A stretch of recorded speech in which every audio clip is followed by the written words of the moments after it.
नमस्कार, मैं श्वेता यादव। आप देख रहे हैं कॉमन डिस्पैच। इस वक्त हमारे साथ शशि रंजन जी हैं, कांग्रेस पटना नगर निगम अध्यक्ष। हम इनसे जानने की कोशिश करेंगे कि कांग्रेस पिछले 7 दिनों से लगातार साइकिल यात्रा कर रही है महंगाई के विरोध में। कल 17 तारीख को पटना में इस कार्यक्रम का समापन होने जा रहा है, खासकर साइकिल यात्रा का समापन होने जा रहा है। तो हम शशि जी से जानने की कोशिश करेंगे कि इसके बाद कांग्रेस किन नीतियों पर काम करेगी और महंगाई के मुद्दे पर और अलग अदर मुद्दों पर सरकार को किस तरीके से घेरेगी। शशि जी, आपका स्वागत है हमारे साथ। आप हमें ये बताइए कि कल आप लोगों का क्या प्रोग्राम है और आप लोग इसको कैसे एग्जीक्यूट करने वाले हैं और फर्दर आप लोग क्या करेंगे?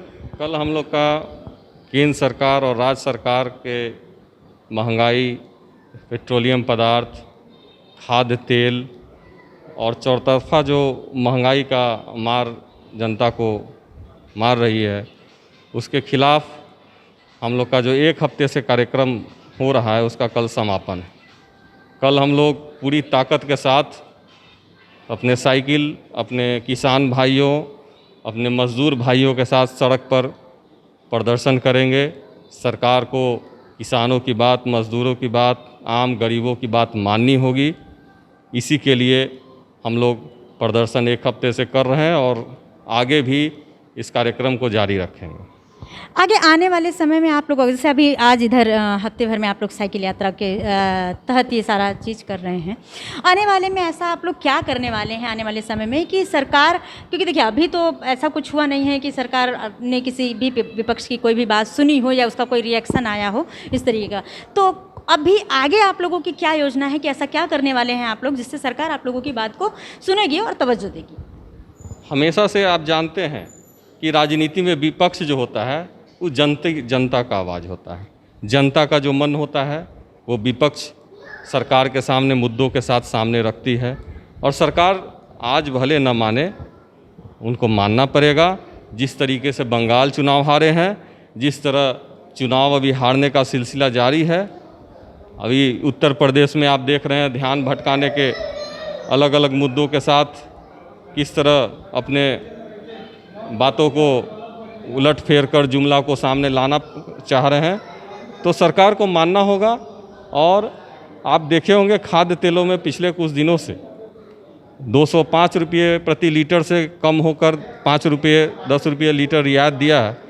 पेट्रोलियम पदार्थ में भी इनको रियायत देना होगा, क्योंकि जनता द्वारा चुनी ही सरकार को जनता की बात माननी पड़ेगी।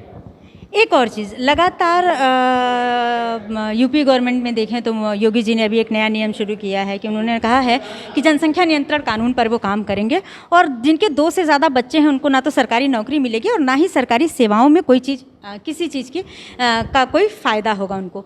आपको क्या लगता है कि भारत जैसे देश में अचानक से इस तरीके के कानून को पास कर देना या इस तरह के कानून की बात करना कितना सही है, और इस देश में अगर ये कानून लागू हो जाता है तो उससे कितना फ़ायदा और कितना नुकसान?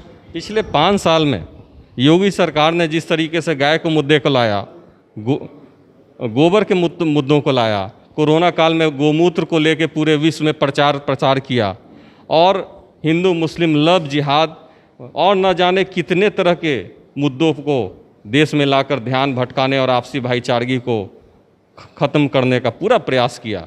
लेकिन अब वो जानते हैं अब परीक्षण की घड़ी है। जनता ये नहीं पूछेगी कि आपने पिछले 5 सालों में आपने कितने लव जिहाद करवाए, कितने आपको गाय के सेवा में कितने लोग सामने आए।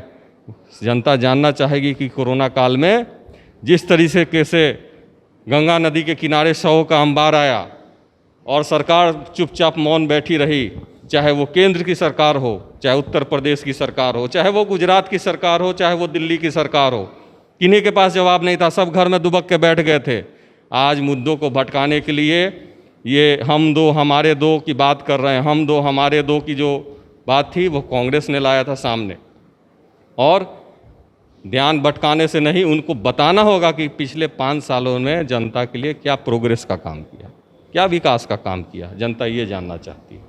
मतलब आपको ये लगता है कि महंगाई और तमाम तरह के जो मुद्दे हैं उनसे ध्यान हटकाने के लिए इस तरह के कानून को लाने की बात कही जा रही है? बिल्कुल बिल्कुल बिल्कुल। आपसी भाईचारगी में किस तरह खटास हो, NRC CA लाया, पूरे देश को भटकाया। NRC ला के 6 महीने तक उलझा दिया, और उसका परिणाम क्या हुआ? बोले हमारे देश के शाह तानाशाह बोले कि मैं 1 इंच पीछे नहीं हटूंगा। कहाँ गया NRC? कहाँ गया ये मुद्दा देश भर में? क्या वो सिर्फ आसाम तक सिमट के रह गया? आसाम में तो पहले भी ये लागू किए थे और 15 लाख हिंदुओं को ही हमारे देश से बाहर निकालने की बात किए थे। तो इनका कथनी करनी में अंतर है, जनता जानती है। ये हिंदू मुस्लिम की बात करेंगे, इनके सबसे नज़दीकी ओवैसी जैसे लोग हैं, जिसको ये चाहते हैं कि ओवैसी को आगे करके हम अपनी मानसिकता विचारधारा को, जहर को लोगों के बीच फैलाएं और फिर सत्ता में आ जाएं। लेकिन थक चुकी है जनता। ये कोरोना महामारी ने इनका आँख खोल दिया है, ये महंगाई चौतरफा इनका आँख खोल दिया। अब जनता सरकार से जवाब चाहती है।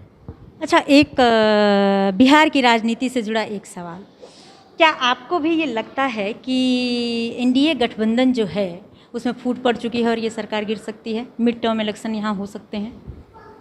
इसमें तो कोई संदेह नहीं है। आप देखे होंगे कि किस तरह केंद्र से बिहार के मंत्रियों को बाहर किया गया, किस तरह बिना हमारे मुख्यमंत्री को मालूम हुए उनके सांसद को मंत्री बनाया गया। आखिर ये क्या षड्यंत्र है? आखिर ये किस तरह का सांप सीढ़ी का खेल खेल रहे हैं? और संदेह नहीं है, बिल्कुल सही बात है कि यूपी चुनाव के साथ साथ बिहार का भी चुनाव होना लगभग तय है। तो इस बार भी अगर मान लीजिए मिड टर्म इलेक्शन होता है तो क्या कांग्रेस गठबंधन के साथ ही चुनाव लड़ेगी या अलग लड़ेगी? ये हमारे शीर्ष नेतृत्व तय करेंगे, जो वो तय करेंगे हम लोग वो निर्णय को मानेंगे। तो ये थे शशि रंजन जी। शशि रंजन जी से बात करके ये अंदाज़ा हो गया कि कांग्रेस, खासकर बिहार कांग्रेस, इस वक्त पूरी तैयारी में है कि वह महंगाई से लेकर के देश में अभी जितने भी तमाम मुद्दे चल रहे हैं उन मुद्दों पर सरकार को लगातार घेरने का काम करेगी। मैं श्वेता यादव, कॉमन डिस्प्ले।